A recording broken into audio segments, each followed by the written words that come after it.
Hi, Yuya Miyazaki here. Okay, so let's move on to the kick drums. So as for kick drums, as I said in the previous video, I separate kick drums into closed mic and room mics. I didn't use overhead mics because I don't really like sound of kick drum overhead mics because for me, it sounds like kind of water-y sound. I guess it's so ridiculous for you guys. However,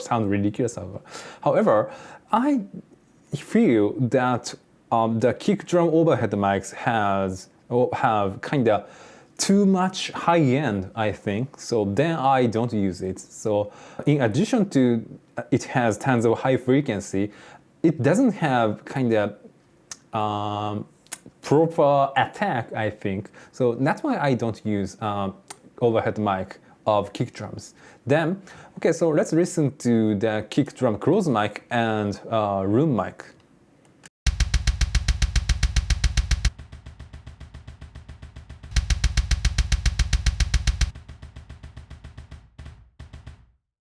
Okay, as you guys can see, or as you can hear, so in closed mic, so I used one-shot samples. So one-shot sample sounds like this, and the actual drum sound is like this.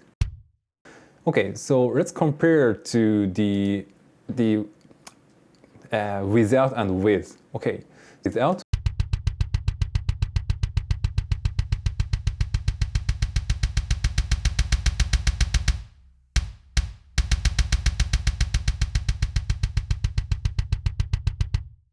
Probably you guys think that I used one-shot sample too much, so because I turned the volume 0 dB, it is probably too much. However, I like creaky sounding kick drum, and but actually, so I wanted to use kick drum sample mainly. However, at the same time, I wanted to use the actual sound of drum. Okay, so let's listen to the kick drum sample only. It sounds really great. However, so it's kind of so isolated for me. So then, in order not to be so kind of isolated, I used actual drum sample. So it's kind of glue for me. Or in orchestration, I think it's kind of viola has kind of this type of role, I think. Anyway, but then so I used a kick sample too much, and then I used actual kick drum at the same time. Yeah. So so let's compare to the without actual drum sound. Okay. With.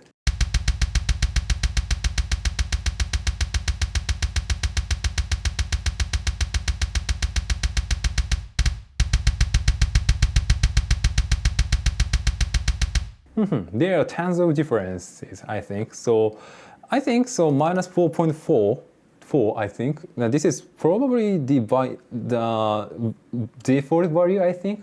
Then, okay, so as you guys can see or hear, that actual drum sound has a role of kind of glue or something.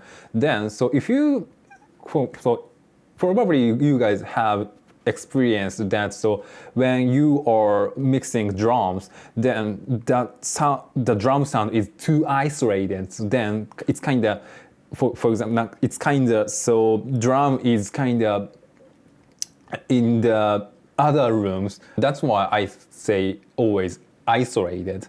So, but that actual drum sound makes the drums more cohesive, I think. So that's why I use actual drum sound.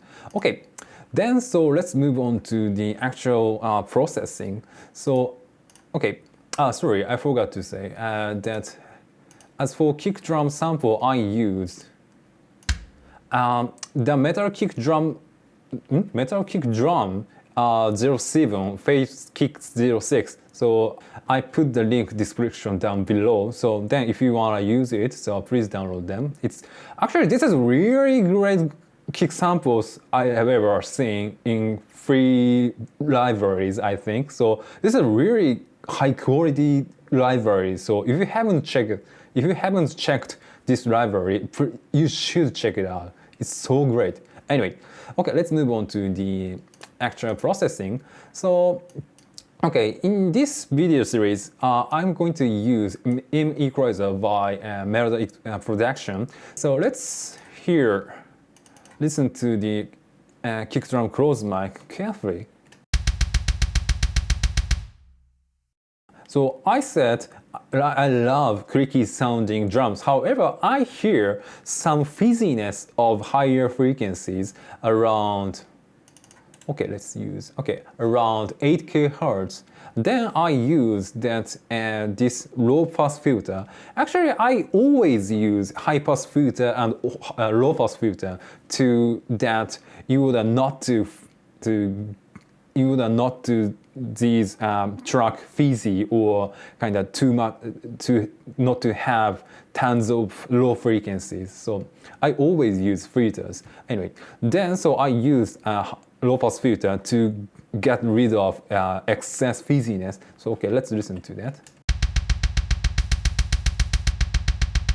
Tons of difference, I think. Then actually, probably you guys think that this is too much. Probably. However, in the context, this is kind of it's great enough for me, or it's not too much. It's great for me. So that's why I applied this low pass filter 8 kHz. So if you like more hi-fi sounding or more creaky sounding kicks, so you can shift this low pass filter more kind of 10 Hz or 12 kHz or something like that. But I love 8 kHz or something. Okay, then next one is high pass filter around 40 Hz. Okay, sounds like this.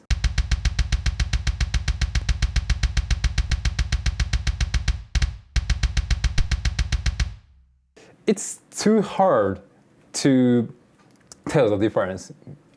To be honest with you, but if you listen to this sound with your a pair of headphones or something, then you can hear the difference between them. Or if you turn up the volume of the speaker, you can immediately tell the difference between them. Or if you are struggling with dealing with kind of low frequencies, so my approach is go to that kind of corner of the room, then hear and listen. Then so I check if I can hear the kind of weird frequency or not. This is a really great approach if you don't have tons of money, or if you haven't treated your room correctly or something like that. Actually, I haven't treated my room correctly. Actually, my room is fucking cheap. So then I'm fucking broke. So I don't treat my room at all. However, so I can hear the difference between them while using that technique or using a pair of headphones or something. Yeah, so gear doesn't matter. However, so basically gear doesn't matter. It's kind of contradiction, but yeah, you don't have to use a fucking amount of money to be good at mixing, I think. Yeah, okay, move on to the other frequencies. So okay, let's hear. Okay, I still hear the same kind of ear-piercing frequency around here, 4.5 kHz. Then sounds like this.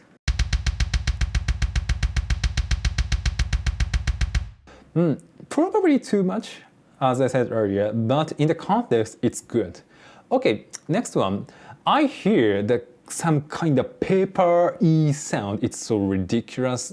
Description, I think. Anyway, but so this frequency is here. Okay, so let's compare to without and with.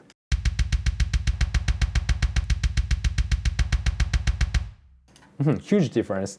And also I wanted to this kick drum more shaped up sound. So for example, like this.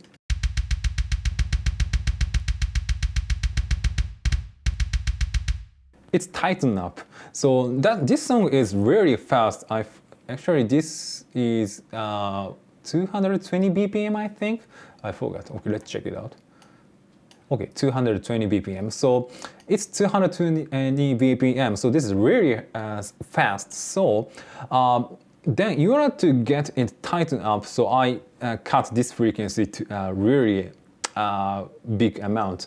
Then, so I hear that some boxiness of the kick drum. So then boxiness is here around 93 hertz, sounds like this.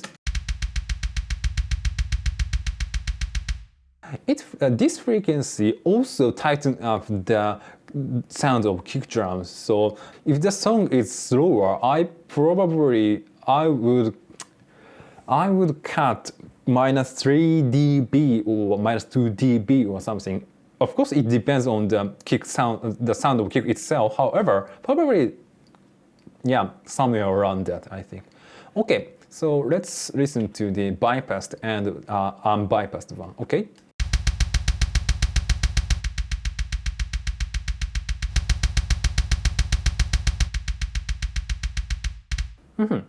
Okay, that sounds like this. So as I said earlier, this is really tightened up, so I really like it. So, okay, the next one is compressor. So I don't often use too much compressor onto kick drum close mic, because if you hear too much dynamics on kick drums, you shouldn't use compressor, but you should write automation to make it more flat, I think. Yeah, so but that song is that used program drums, programmed by me. But so yeah, so I didn't use compressor too much. However, I wanted the kick drums to more tighten up sound. So then I used compressor a little. So okay, let's compare to it.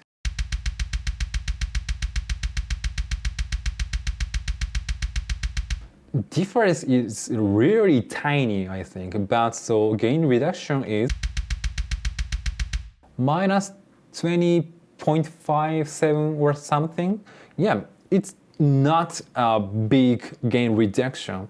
If you cannot hear the difference between them, I think you don't have to use compressor onto kick drums in this case, because yeah, difference is really tiny, so then you don't have to use it, I think. Yeah.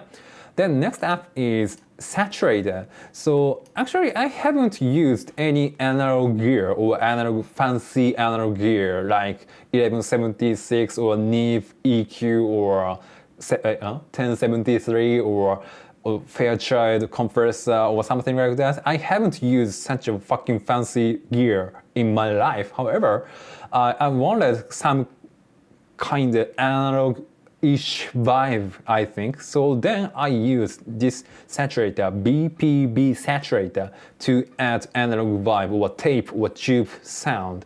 So yeah, then sounds like this.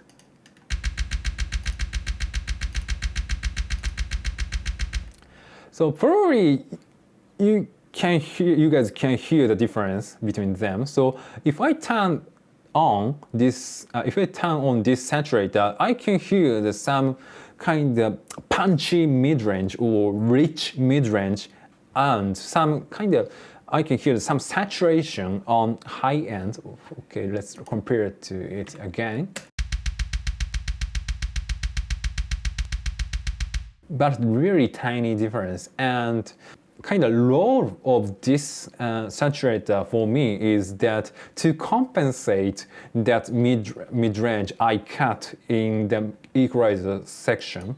So I cut equalizer around here. So then for me it's not too much. However, when I used this saturator, I realized that it was a little bit too much, or then I should compensate that mid-range and high end a little. Then I use this saturator. Okay, let's compare it again.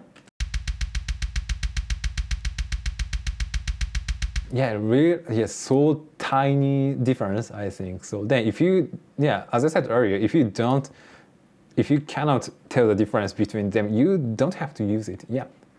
Okay, the last one is Clipper. So, okay, as for Clipper, I use this to turn the volume up and to have saturation of the high end and punchiness of the kick drum itself. So okay, let's compare it. And then actually I haven't gained much between the before and after. So then the difference is really huge. However, this is a really great kind of approach of plugin, I think. Okay.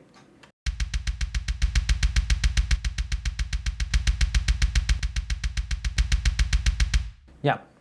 So why did I use Clipper? As I said earlier, in order to get punchiness and saturation, and also I hate a rambling meter around 0 dB or something like that. Or then, so in order not to, the kick drum to be so, I use Clipper to literally clip that the peak out. So then I use a clipper. Actually, I always use clipper onto kick drum close and snare drum close and overhead and room and yes, so tom and the tom room sound. Yeah.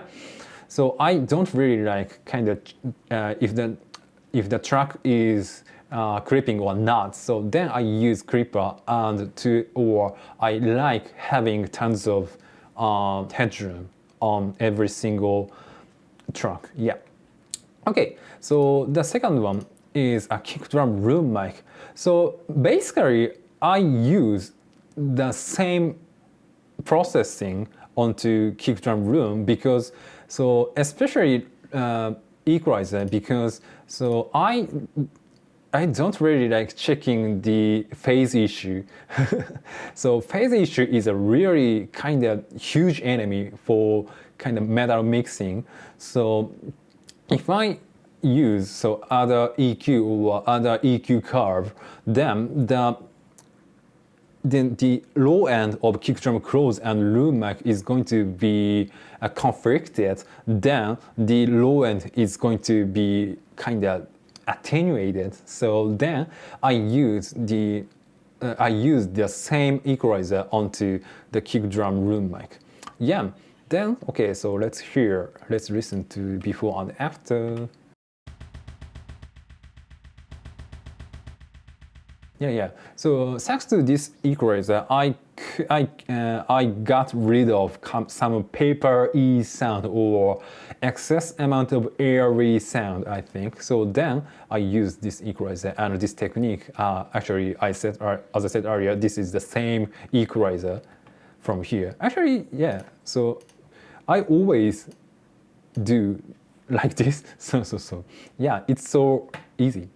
And the second one is compressor. However, actually I copied it from that kick drum close mic. However, as you can see, it doesn't have any gain reduction, which means it does nothing. So then, which means I don't have to use it then. Boom. Okay, the next one is saturation. Yes, from here. Yes, exact the same setting to get some saturation. Okay, sounds like this. Yeah, to be honest with you, I cannot tell the difference between them. But yeah, so yeah, that's if you hate kind of using plugins which you cannot hear the difference between them, so then don't use it. Okay, the last one is Clipper to turn the volume up like this.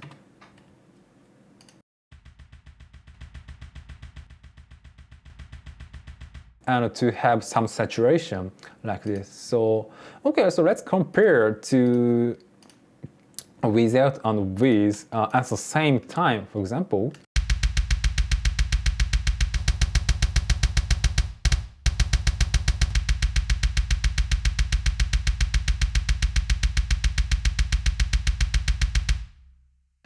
It is a kind of huge difference by not use, between using processors and not using processor. And then but I wanted to say, what I wanted to say is that kick drum room mic. So actually this is a really tiny difference between using and not using. However, so in the context, if I turn up this fader, then I can hear the cohesive, or I can hear the cohesion of the drum kit itself. So then I use kick drum room mic and the snare drum room and the tom room mics.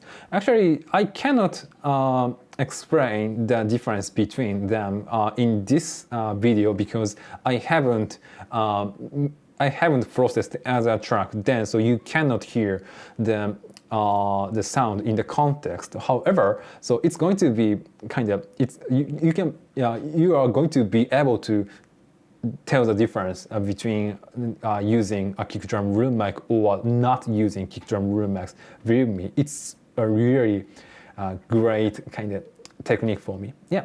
Okay, that's all for kick drum processing. Okay, let's move on to the snare drum.